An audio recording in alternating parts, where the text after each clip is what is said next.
In the candlelit cellar of Gates Manor, a collection of human hearts wrapped in silver foil bears witness to a family's darkest secret, each one belonging to a Gates heir who died the moment their fortune grew. Tonight, the last surviving member of the bloodline will discover why their silver always gleamed brighter than anyone else's, and what price their ancestors agreed to pay. The autumn of 1846 brought an unusual chill to the Colorado territory, one that seemed to seep from the very earth itself. In the remote settlement of Silver Hollow, nestled between jagged peaks that scraped the belly of storm clouds, Jonathan Gates stood at the mouth of what would become the most profitable and cursed mine in the American West. His weathered hands trembled as he held the peculiar silver plate he'd discovered that morning, its surface etched with symbols that predated any European presence in these mountains. The metal felt warm to the touch, almost alive, pulsing with a rhythm that matched his own heartbeat. Around the edges, ancient script warned in a language he couldn't read. Tudo o que reluz rouba o fôlego dos vivos. Everything that glitters steals the breath of the living. Just superstitious nonsense, Jonathan muttered, though his voice carried uncertainty. The plate's weight seemed to shift in his hands, becoming heavier with each passing moment. The first excavation began at dawn. Workers from the nearby settlement of Leadville had traveled 3 days through treacherous mountain passes, drawn by Jonathan's promise of wages that exceeded anything the established mines could offer. What they found beneath the rocky soil defied explanation. A vein of silver so pure it reflected their lantern light like liquid mercury, stretching deep into the mountain's heart. By sunset, they'd extracted enough raw silver to fill 2 wagons. The ore was unlike anything the men had seen before, requiring minimal processing and yielding metal of extraordinary quality. As word spread through the camp, whispers followed about how the silver seemed to sing when struck by pickaxes, producing tones that resonated through the mountain like a funeral bell. That night, Jonathan returned to his modest cabin on the outskirts of Silver Hollow, where his wife Sarah waited with their 3 children. The oldest, Margaret, was barely 8 years old, with eyes as bright as the silver her father had discovered. The middle child, Thomas, showed promise as a future businessman, already helping his father with simple calculations. The youngest, baby Elijah, slept peacefully in his wooden cradle, unaware of the fortune that would shape his brief life. Sarah noticed the change in her husband immediately. "You look as though you've seen a ghost, John," she said, setting down her sewing to study his face. "The mine went well, didn't it?" Jonathan nodded, but his usual enthusiasm for business ventures was replaced by something darker. "Better than well, Sarah. Better than I ever dreamed possible."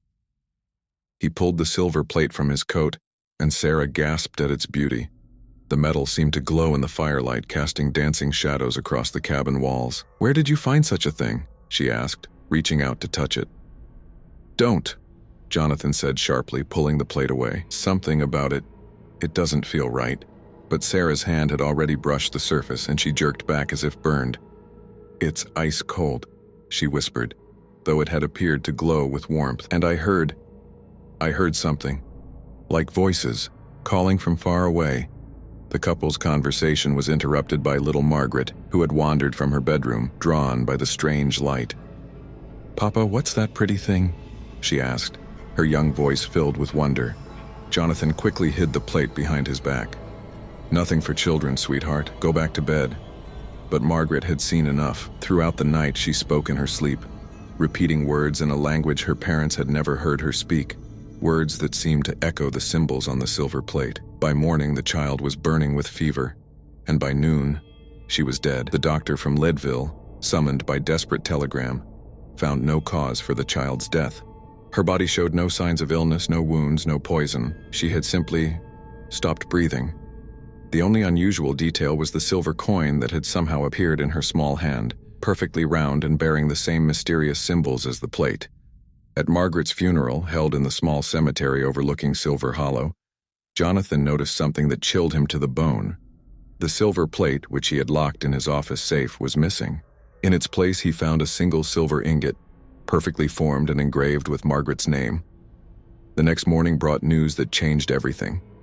The mine workers had discovered a new chamber deep in the mountain, a natural cavern lined with silver veins so rich they seemed to pulse with their own light. The discovery would make Jonathan Gates one of the wealthiest men in the Colorado Territory within a year. But that same morning, as Jonathan stood in his office holding the silver ingot bearing his daughter's name, he heard something that would haunt him for the rest of his days. From somewhere deep in the mountain, carried on the wind that whistled through the mine shafts, came the sound of a child's laughter, Margaret's laughter. Sarah found him there an hour later, staring at the ingot with tears streaming down his face. "She's still here," he whispered. "Somehow, she's still here." "Who's still here?" Sarah asked, though she already knew the answer. "Margaret. She's in the silver." Sarah's knees buckled, and she grasped the edge of the desk to steady herself. "What are you saying, John?" But Jonathan had no answer. He only knew that the fortune he was building came with a price that grew more terrible with each passing day.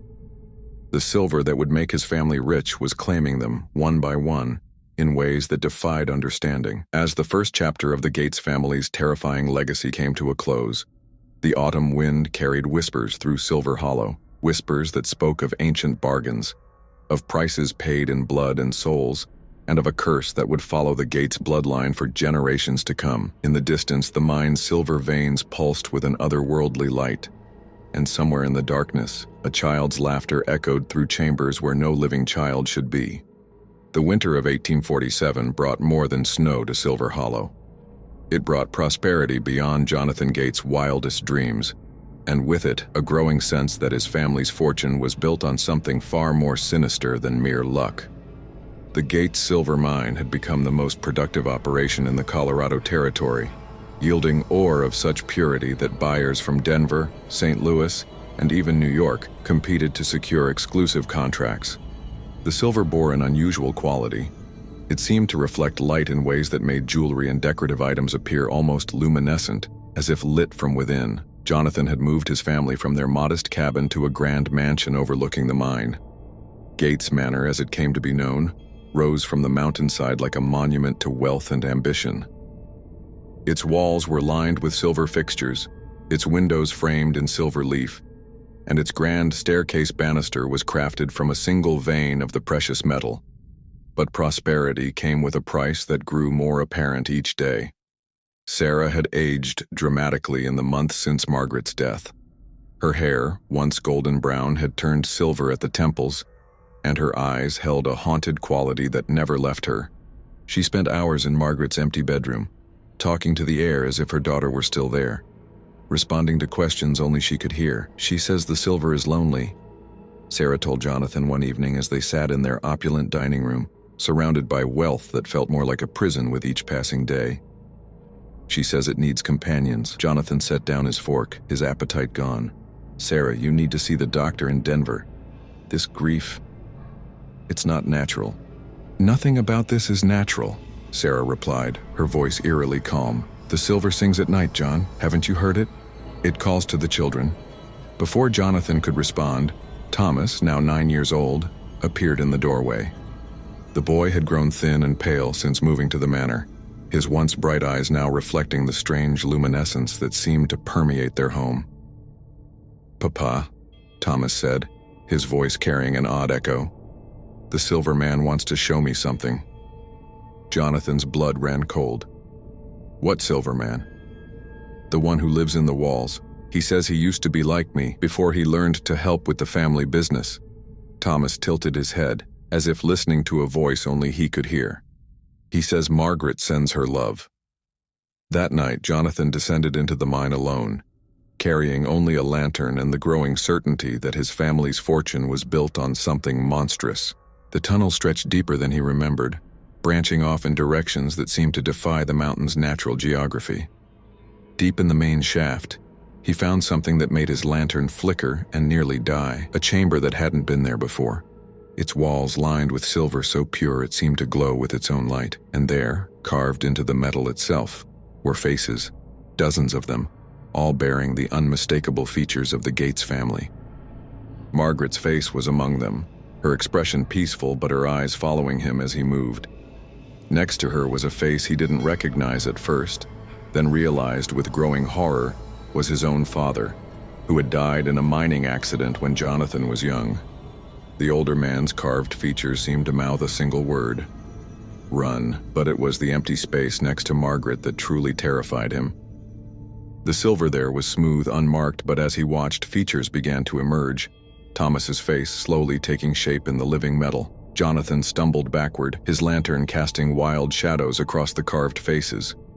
As he did, he heard it, the sound Sarah had described. The silver was singing, a low, haunting melody that seemed to come from the metal itself, a song of sorrow and hunger that spoke of ancient bargains and prices yet to be paid.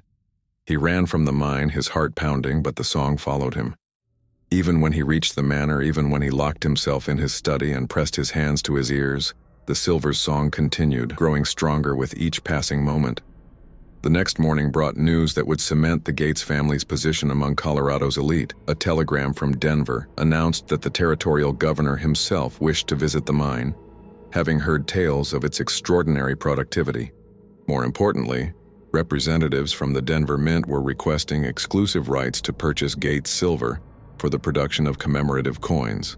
But that same morning, Thomas was found in the manor's conservatory, standing perfectly still among the silver-leafed plants, his skin bearing a metallic sheen that seemed to shift and flow like liquid mercury. When Jonathan touched his son's shoulder, the boy's head turned with a sound like grinding metal. "The silver man says it's almost time," Thomas said, his voice carrying harmonics that weren't quite human. "He says the family business requires dedication." Sarah appeared in the doorway, her own skin beginning to show the same metallic sheen. "He's right, John. The silver has been so patient, but it's time to honor our agreements." "What agreements?" Jonathan demanded, though he already knew the answer. "The ones you made when you took the first piece," Sarah replied.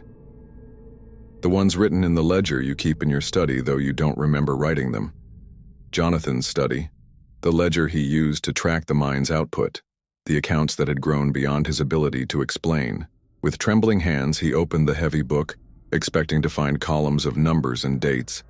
Instead, he found something else entirely. Pages upon pages of text in his own handwriting, but words he had no memory of writing. Contracts, agreements, promises made in languages that predated any European presence in these mountains. And at the bottom of each page, his signature, next to another name written in silver ink that seemed to move across the page like liquid metal. The contracts were clear in their terms: prosperity beyond measure, wealth that would establish a dynasty, silver that would make the Gates name synonymous with success. The price was equally clear: one life from each generation given willingly when the silver called, their essence preserved in the metal itself to serve as eternal guardians of the family fortune.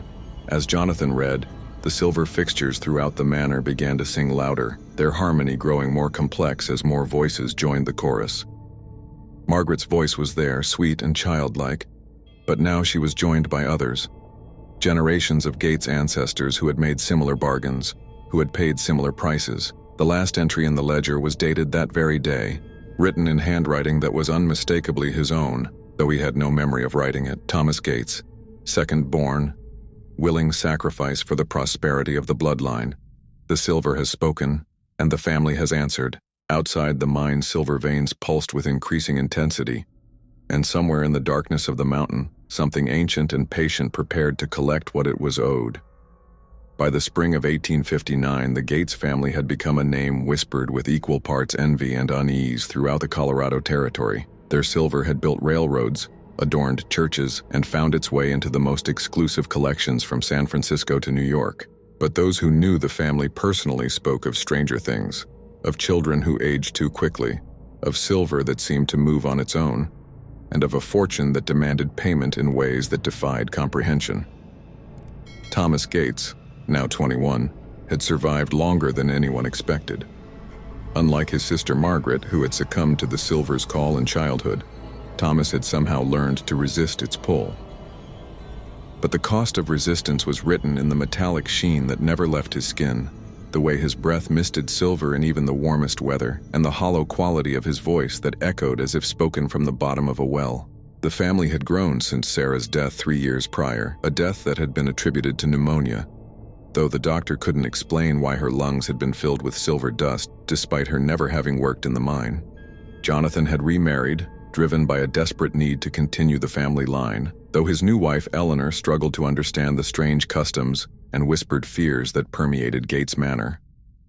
Eleanor was a practical woman from Boston, educated and skeptical of the mountain superstitions that seemed to follow her husband's fortune. She had arrived in Silver Hollow with romantic notions of frontier life, but those notions had quickly dissolved in the face of the manor's peculiar nature. "The silver fixtures move at night," she told Jonathan one morning over breakfast, her voice carefully controlled. "I've seen them change position, heard them scraping against the walls like something alive." Jonathan, now in his 50s but looking far older, barely glanced up from his correspondence. "Old houses settle, Eleanor. The altitude affects everything here." "This isn't about settling," Eleanor insisted. "Last night I saw a child's face in the silver mirror in Margaret's old room, a face that watched me, that smiled when I looked away." Before Jonathan could respond, Thomas entered the dining room, his footsteps making no sound on the polished floor. The young man's appearance had grown more unsettling with each passing year, his skin now bearing a permanent metallic luster, his eyes reflecting light like polished silver, and his hair having turned completely white despite his youth. "The mine foremen are requesting a meeting," Thomas said, his voice carrying harmonics that made the silver fixtures throughout the room vibrate softly. "They've found something in the deep tunnels, something that shouldn't be there." Jonathan's hand stilled on his papers. "What kind of something?" "A chamber filled with water that reflects like mercury. The men say they can see faces in it. Faces of people who died in the mine over the years." Thomas paused, tilting his head as if listening to a voice only he could hear. "They say the water is calling to them." Eleanor felt a chill that had nothing to do with the mountain air. "Calling to them how?" Thomas's silver eyes fixed on her with an intensity that made her skin crawl.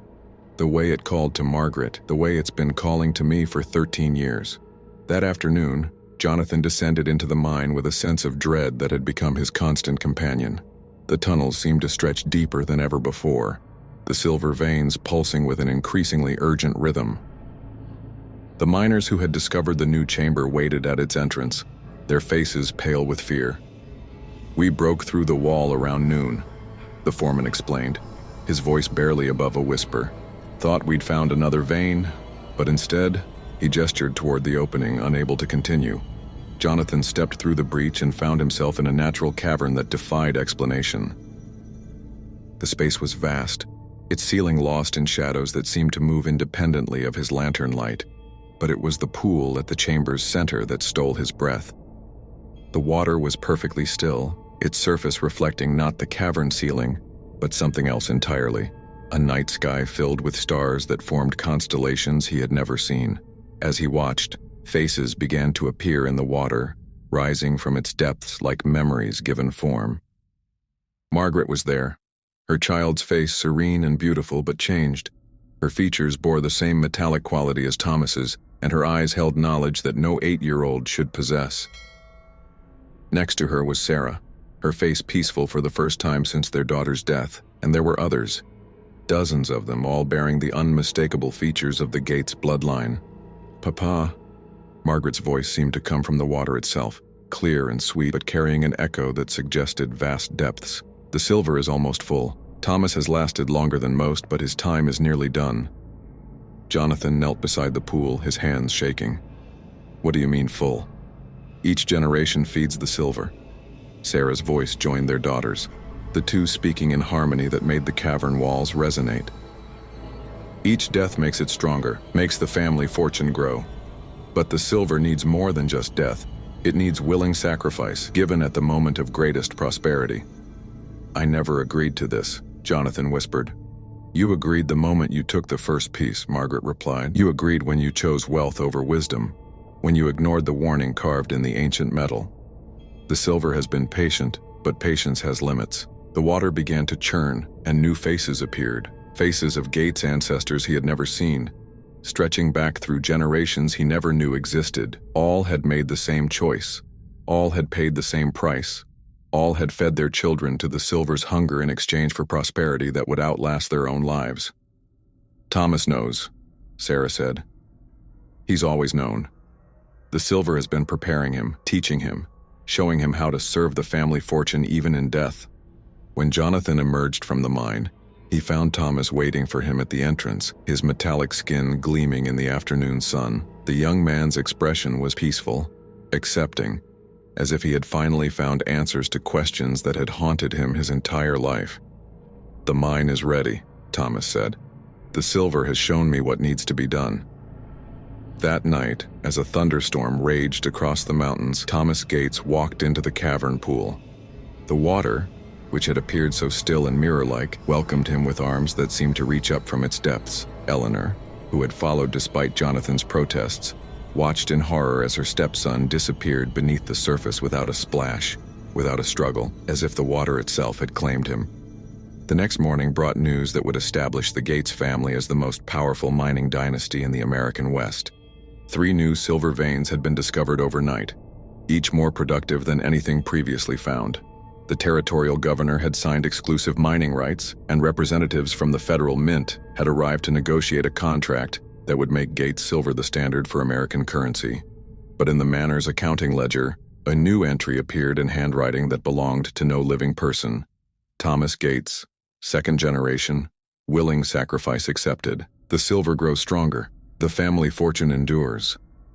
And deep in the mountain, in waters that reflected impossible stars, Thomas Gates joined the chorus of voices that sang the silver's ancient song, a song of hunger, of patience, and of bargains that bound families across generations, demanding payment in silver and souls. The year 1872 brought an autumn that burned like silver fire across the Colorado mountains. The Gates family fortune had grown beyond all measure, their silver now adorning the Capitol buildings of 3 states and flowing through the veins of American commerce like liquid prosperity.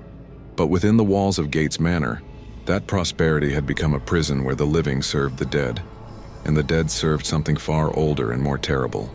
Elijah Gates, now 31 and the sole surviving heir of his generation, bore the weight of his family's curse with a resignation that bordered on madness. Unlike his siblings, who had succumbed to the silver's call in childhood and youth, Elijah had lived long enough to understand the true nature of his inheritance.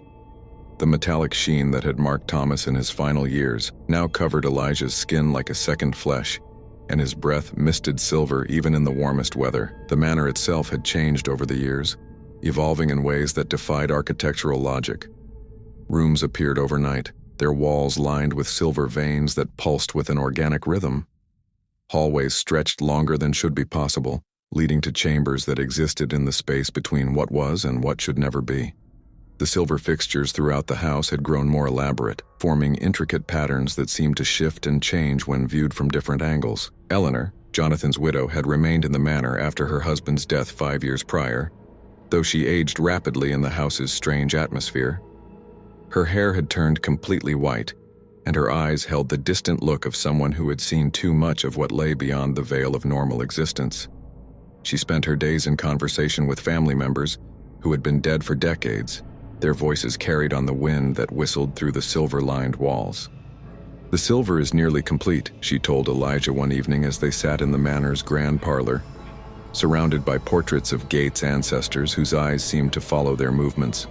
"Jonathan visits me every night now. He says the waiting is almost over." Elijah nodded, his silver-touched features reflecting the candlelight in patterns that hurt to look at directly. "I can feel it too. The pull is getting stronger. Soon I'll join them in the deep places, and the family fortune will be secure for the next generation." "What next generation?" Eleanor asked, though she already knew the answer. "You've never married, never had children. When you're gone, the Gates line dies with you." "The Gates name might die," Elijah replied, his voice carrying the hollow quality that came from lungs slowly filling with silver dust. "But the Gates fortune will endure. The silver has made other arrangements." Those arrangements had become apparent over the past year as families from across the territory began arriving in Silver Hollow, drawn by dreams of prosperity that came to them in the depths of sleep. The Blackwood family from Wyoming, the Sterlings from Kansas, the Argentos from New Mexico. All had come seeking their fortunes, and all had found themselves inexplicably drawn to the Gates mine. The silver welcomed them with open arms, offering jobs that paid better than anything available in the established mining towns. Within months, each family had built homes around the manor, forming a community that existed solely to serve the mine's needs. Their children played in the silver-laden streams that flowed from the mountain, their laughter echoing with harmonics that weren't quite human. But it was the arrival of Clara Beaumont that truly changed everything. Clara was a journalist from Denver, sent to write about the remarkable prosperity of Silver Hollow for Harper's Weekly. She arrived in the autumn of 1872 with a photographer and a determination to uncover the truth behind the Gates family's extraordinary success. What she found was a community that functioned according to rules that predated any human understanding of commerce or family. Her first interview was with Eleanor, who received her in the Manor's library, a room lined with books that seemed to write themselves, their pages filling with text in languages that had been dead for centuries. Eleanor's appearance shocked Clara. The woman looked ancient despite being barely 50, her skin bearing the same metallic sheen that marked all long-term residents of Silver Hollow. "The secret of our success?" Eleanor repeated Clara's question, her voice carrying an echo that suggested vast depths. "The secret is understanding that some bargains transcend a single generation. The silver we mine here isn't just metal. It's a living thing, patient and hungry, willing to share its wealth with those who understand its needs." Clara's photographer, a young man named David Morrison, attempted to take Eleanor's picture but found that the silver fixtures throughout the room interfered with his equipment. Every photograph came out distorted, showing not Eleanor but dozens of overlapping faces, as if the camera were capturing not just the present moment but echoes of the past. "The silver remembers," Eleanor explained, noticing their confusion. "Every face that has gazed upon it, every hand that has touched it, every life that has been given to it.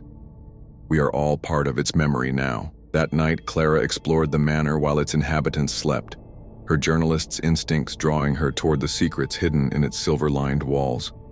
What she found in the basement vault changed her understanding of wealth, family, and the prices that prosperity demanded. The vault was a natural cavern that had been expanded and refined over the years, its walls lined with silver so pure it seemed to glow with its own light. But it wasn't the silver that made Clara's blood run cold, it was what the silver contained. Embedded in the walls were human hearts, dozens of them, each one wrapped in silver foil and bearing the name of a Gates family member. Margaret's heart was there, still beating with a rhythm that made the silver around it pulse. Thomas's heart hung beside it, and next to that was one marked with Jonathan's name, though the old man had supposedly died of natural causes. But it was the empty space next to Jonathan's heart that truly terrified Clara. The silver there was smooth, unmarked, but as she watched, it began to form a depression, as if preparing to receive another offering. Above it, letters slowly appeared in the metal. E. Gates, final payment.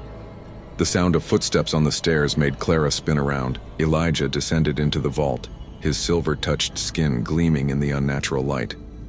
His expression was peaceful, accepting, as if he had finally found the answers he had been seeking his entire life. "You shouldn't be here," he said, though his voice carried no anger. "The silver doesn't like uninvited guests." "What is this place?" Clara demanded, her journalist's training warring with a terror that threatened to overwhelm her reason. "This is where the family fortune lives," Elijah replied, "where it has always lived. The silver isn't just metal, it's a repository of life, of energy, of the essence that makes wealth more than mere numbers in a ledger. Every heart here represents a Gates who chose to serve the family fortune, rather than pursue their own desires." As he spoke, the hearts in the wall began to beat in unison, their rhythm growing stronger and more insistent. The silver fixtures throughout the vault started to sing, their harmony building to a crescendo that made Clara's bones vibrate. "The silver is ready," Elijah said, his voice now carrying the same harmonics as the singing metal. "The Gates line has served its purpose. The fortune is complete, the power is concentrated, and the next phase can begin." Clara tried to run, but the silver was faster. It flowed from the walls like liquid mercury, reaching for her with tendrils that sparkled in the unnatural light. But instead of claiming her, the silver paused, as if tasting her essence and finding it wanting. "You're not family," Elijah observed, his silver eyes reflecting depths that had never known human warmth. "The silver has no use for outsiders. But it also can't let you leave, not with what you've seen." The next morning, Clara Beaumont was found in her hotel room, her body unmarked but her mind shattered. She spent the rest of her life in an asylum in Denver, speaking only of silver that sang and hearts that beat in walls of living metal. Her photographs had all been destroyed, her notes written in a language that no scholar could identify. And in the vault beneath Gates Manor, a new heart appeared in the silver wall, not Clara's but Elijah's, still beating with the rhythm of a life freely given to ensure his family's fortune would endure forever. The Gates line had ended, but the Gates fortune had achieved immortality, waiting in the silver-lined depths for the next family to discover its ancient hunger and agree to its timeless bargain. The winter of 1903 brought Clara Beaumont back to Silver Hollow, though the woman who returned bore little resemblance to the ambitious journalist who had fled the Gates Manor 31 years earlier. Her hair had turned completely white during her decades of confinement, and her eyes held the hollow look of someone who had seen beyond the veil of rational existence and found only hungry darkness waiting there. Clara's release from the Denver asylum had been sudden and unexpected. After 3 decades of speaking only in fragments about silver that sang and hearts that beat in walls, she had awakened one morning with perfect clarity, as if a fog had lifted from her mind. The doctors attributed her recovery to the natural progression of her condition, but Clara knew better. Something had called her back to Silver Hollow, something that had been waiting patiently for her return. The town had changed dramatically in her absence. What had once been a small mining community now resembled a proper city, with paved streets, electric lights, and buildings that rivaled those found in Denver or Colorado Springs. The Gates fortune had built hospitals, schools, and churches, all adorned with silver fixtures that gleamed with an inner light that seemed to pulse in rhythm with some unseen heartbeat. But it was the people who had changed most dramatically. The descendants of the families who had been drawn to Silver Hollow in the 1870s now comprised the town's entire population, and all bore the same characteristics that had marked the Gates family in their final years. Their skin held a metallic sheen, their eyes reflected light like polished silver, and their voices carried harmonics that suggested depths no human throat should contain. Clara took rooms at the Silver Hollow Hotel, a grand establishment that had been built with Gates money and adorned with Gates silver.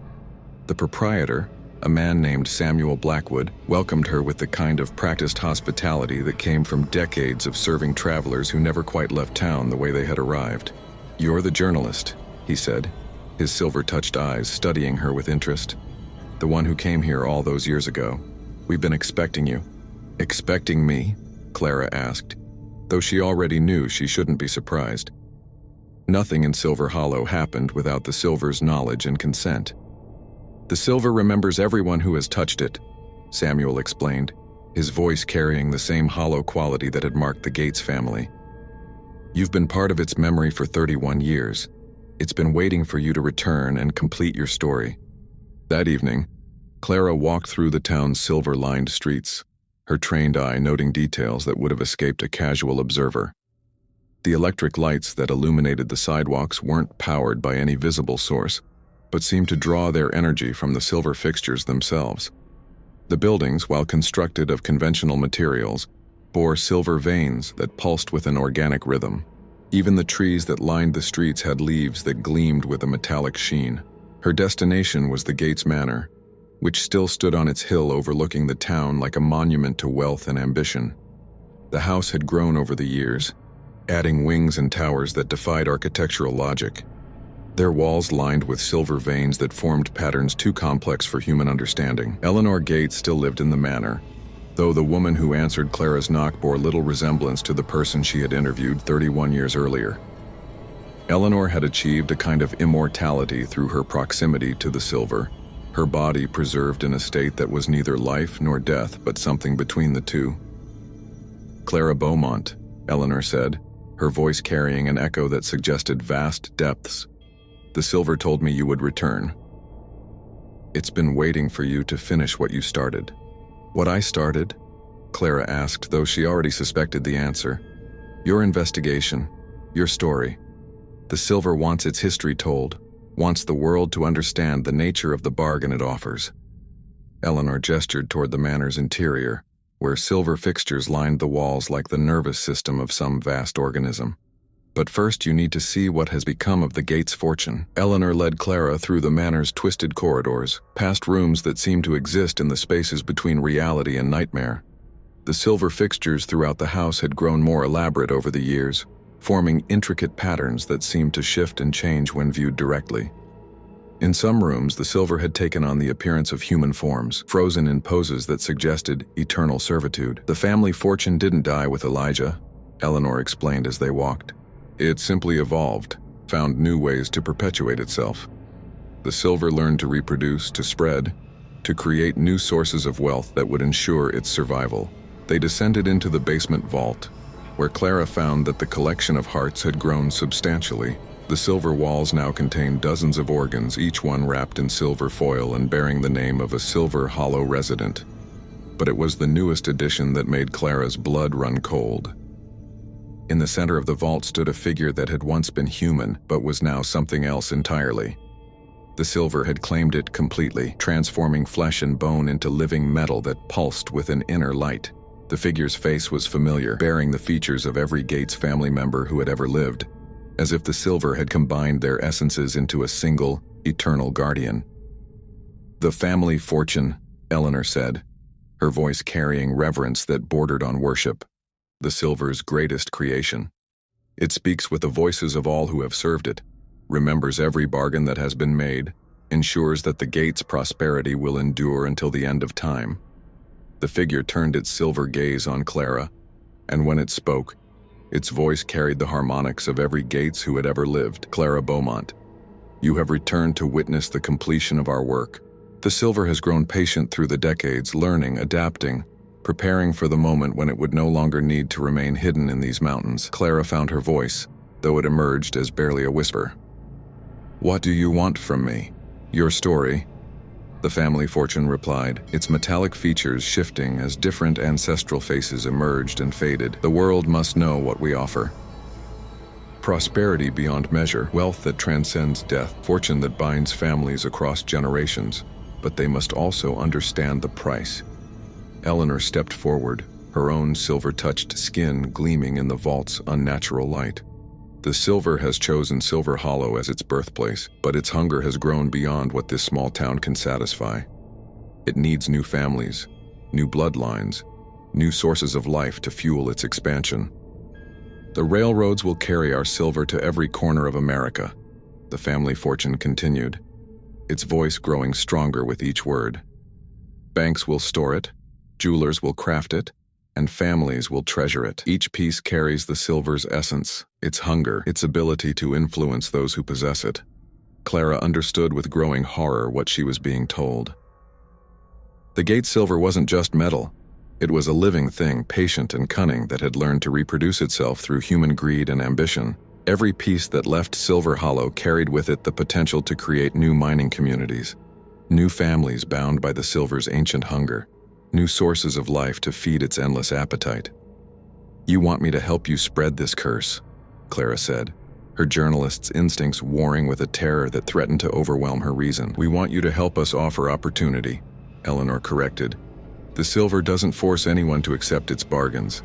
It simply presents choices, wealth or poverty, prosperity or struggle, legacy or obscurity. Those who choose wealth do so freely, understanding that every fortune requires sacrifice." The family fortune gestured toward the walls of the vault, where the hearts of the Gates family continued to beat in their silver cocoons. "Look upon our ancestors and see not victims, but visionaries. They chose to invest in something greater than themselves, to build wealth that would endure long after their mortal forms had crumbled to dust.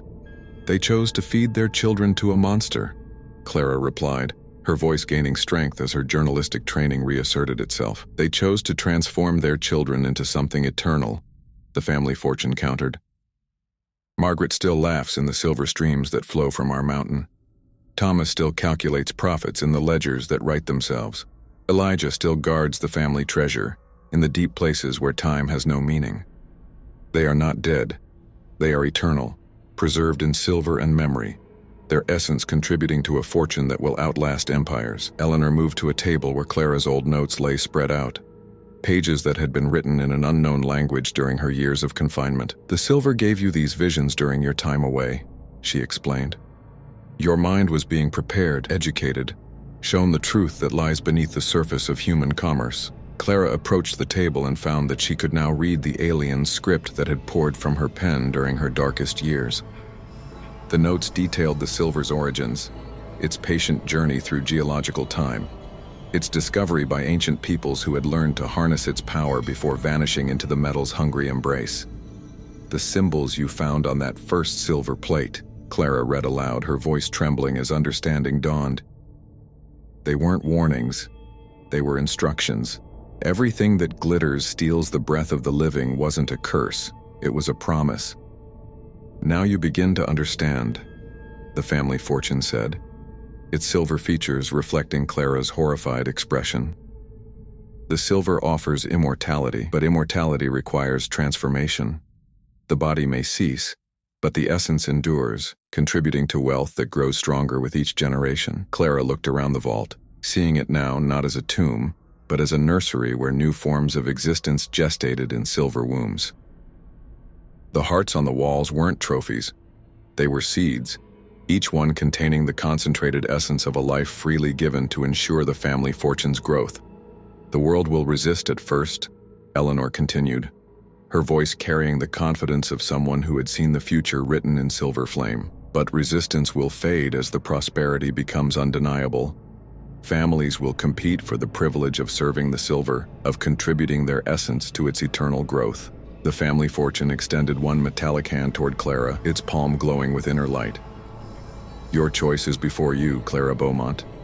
Serve the silver willingly, and become part of something greater than any individual ambition. Help us spread our gift to families across America, and share in the immortality we offer.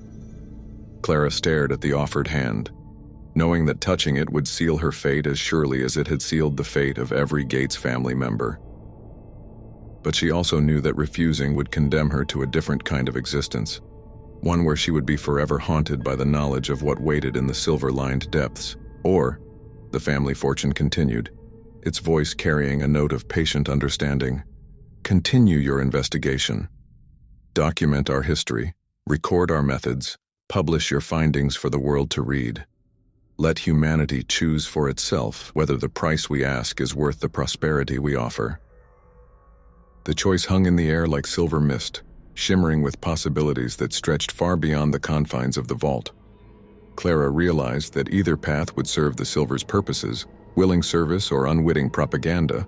Both would help spread its influence beyond the mountains of Colorado. As the winter wind howled through the manor's silver-lined corridors, carrying whispers of ancient hunger and patient ambition, Clara Beaumont faced a decision that would determine not just her own fate, but the future of every family in America that dreamed of wealth beyond measure. In the depths of the mountain, the silver waited with the patience of geological time, ready to welcome new servants into its eternal embrace, or to send its influence spreading through the world on the wings of human greed and ambition. The spring of 1904 brought changes to Silver Hollow that would echo across generations. Clara Beaumont had made her choice, though it was not the simple decision between service and resistance that the family fortune had presented. Instead, she had chosen a third path, one that would ensure the silver story was told, while preserving her own humanity for as long as possible. Clara had begun writing again, but not the exposé she had originally planned. Under the silver's subtle influence, her words took on a different tone, painting the Gates family history not as a tale of horror, but as an inspiring story of generational wealth and business acumen. Her articles appeared in newspapers across the country, describing Silver Hollow as a model community where prosperity flowed like water and families worked together toward common goals. The silver approved of this approach. Rather than forcing humanity to accept its bargains, it would allow them to choose freely, drawn by stories of wealth that seemed too good to be true, but were documented by a respected journalist. The articles never mentioned the true price of the Gates fortune, but they painted such an appealing picture of prosperity that families began arriving in Silver Hollow within months of the first publication. The Whitman family came from Ohio, drawn by tales of silver so pure it required no refinement. The Mercurys arrived from Nevada, their own mining ventures having failed while the Gates operation continued to thrive. The Silversteins left their banking business in New York, convinced that the future of American wealth lay in the Colorado mountains. Each family was welcomed with the kind of hospitality that Silver Hollow had perfected over the decades. They were offered homes near the manor, jobs in the mine that paid wages beyond anything they had known, and most importantly, the opportunity to invest in the Gates fortune itself. Small amounts at first, a few silver coins for good luck, a silver locket for a beloved daughter, a silver watch to mark important occasions. The silver was patient in its seduction. It didn't demand immediate sacrifice from the newcomers, instead content to let its influence work slowly, subtly, building trust and dependency over months and years. The families prospered in ways that seemed natural, even miraculous. Crops grew better in Silver Hollow's soil. Livestock thrived on its silver-laden streams, and children born in the town's shadow displayed an intelligence and vitality that marked them as special. Clara documented all of this in her continuing series of articles, which now appeared in major publications from coast to coast. She wrote of Silver Hollow as America's most successful mining community, a place where traditional values and modern prosperity existed in perfect harmony. Her writing was compelling precisely because it was largely true. The silver did bring prosperity, the families were genuinely happy, and the community did function with remarkable efficiency. What her articles didn't mention were the subtle changes that occurred in families who remained in Silver Hollow for more than a year. The way their skin gradually took on a metallic sheen, how their voices began to carry harmonics that resonated with the silver fixtures throughout the town, or how their children aged with a wisdom that seemed to come from sources beyond their years. Eleanor Gates had become the unofficial mayor of Silver Hollow, her immortal existence allowing her to guide the community's growth with a perspective that spanned decades.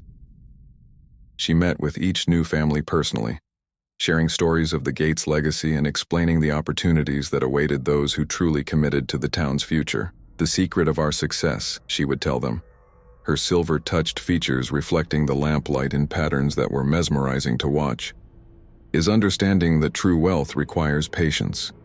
The Gates family learned to think beyond their own lifetimes, to invest in prosperity that would benefit their children and their children's children. The families listened, captivated by Eleanor's stories and convinced by the evidence of prosperity that surrounded them. They signed contracts to work in the mine, agreements to invest their savings in Silver Hollow's continued development, and pledges to raise their children according to the community's time-tested values. What they didn't realize was that each signature was written in ink, mixed with silver dust. Each pledge was spoken in rooms lined with silver fixtures that recorded their words, and each investment was paid into accounts that existed not in banks, but in the living metal that pulsed beneath the town's foundations. The first sacrifice came in the winter of 1905, though it didn't seem like a sacrifice at the time. The youngest Whitman child, a boy of 7 named Samuel, began showing signs of the same metallic transformation that had marked the Gates children. But unlike the terror that had gripped earlier generations, the Whitmans accepted their son's change with a calm that bordered on euphoria. "He's becoming something special," Samuel's mother told Clara during one of her interviews. "The silver has chosen him to be part of something greater than any of us can imagine." Clara watched the boy during her visits, noting how his eyes reflected light like polished metal, and how his laughter carried harmonics that made the silver fixtures throughout the house sing in response. When she asked him how he felt about his transformation, Samuel smiled with a wisdom that belonged to someone far older. "The silver shows me things," he said, his young voice carrying depths that made Clara's skin crawl. "I can see all the way back to the beginning, when the first people found the silver and learned to listen to its songs. I can see forward, too, to when every family in America will have silver in their homes and hearts." That winter, Samuel Whitman walked into the mountain's depths and never emerged, though his laughter could still be heard echoing through the mine shafts on quiet nights. The Whitmans mourned their son's passing but also celebrated his transformation, convinced that he had achieved something remarkable rather than simply died.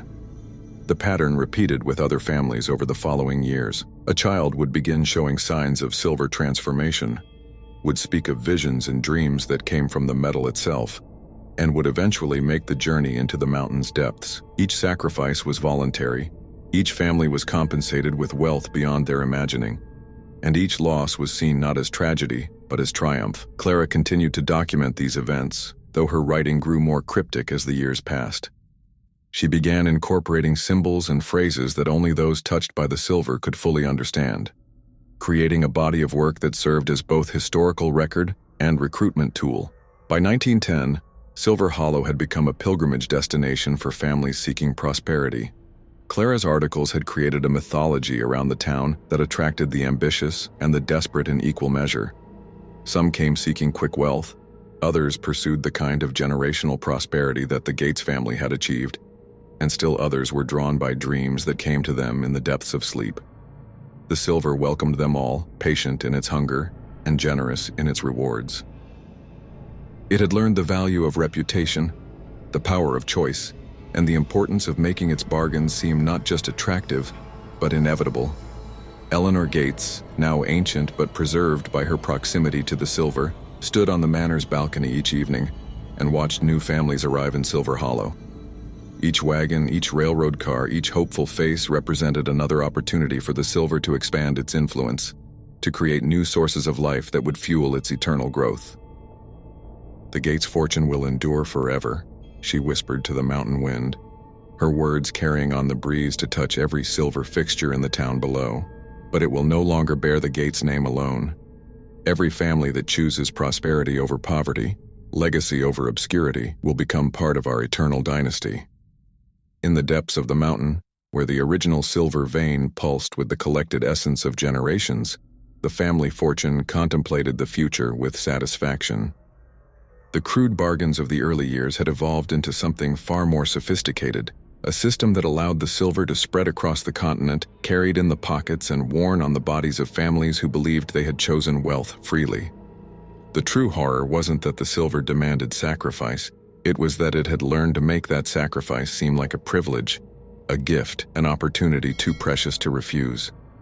Each family that came to Silver Hollow left with more than they had brought, and each piece of silver they carried would eventually call to them, demanding payment in the only currency the metal truly valued: life itself. Clara Beaumont's final article was published posthumously in Harper's Weekly, her body found peacefully in her hotel room with a silver coin placed over each eye. The article, titled "The American Dream Realized How Silver Hollow Became the Nation's Most Prosperous Community," painted a picture of opportunity and success that would draw families to the Colorado mountains for generations to come. Her death was attributed to natural causes, though those who knew her best noted the smile that lingered on her face and the way her final words had been written in silver ink that seemed to glow with its own light. "The story never ends. The silver endures. The fortune grows eternal." And in the vault beneath Gates Manor, a new heart appeared in the silver wall. Not Clara's, for she had never fully surrendered to the metal's embrace, but something far more valuable: the crystallized essence of every story she had told, every word she had written, every reader she had influenced. The silver had learned that ideas could be more powerful than individual lives, and Clara's legacy would draw new families to Silver Hollow long after her mortal form had returned to dust. The Gates family fortune had achieved true immortality, no longer bound to a single bloodline but spread across the nation in the form of silver coins, jewelry, and artifacts that whispered to their owners of prosperity beyond measure. Each piece carried the potential to create a new Silver Hollow, a new community bound by the silver's ancient hunger, a new source of life to feed its endless appetite. The horror wasn't that the silver killed. It was that it had learned to make death seem like the ultimate investment opportunity, promising returns that would compound across eternity.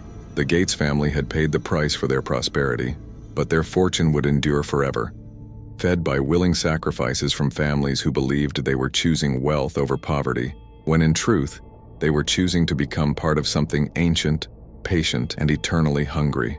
In Silver Hollow, the silver sang its ancient song of prosperity and sacrifice, patient in its hunger and generous in its rewards, waiting for the next family to discover that some bargains are too good to refuse and too terrible to survive.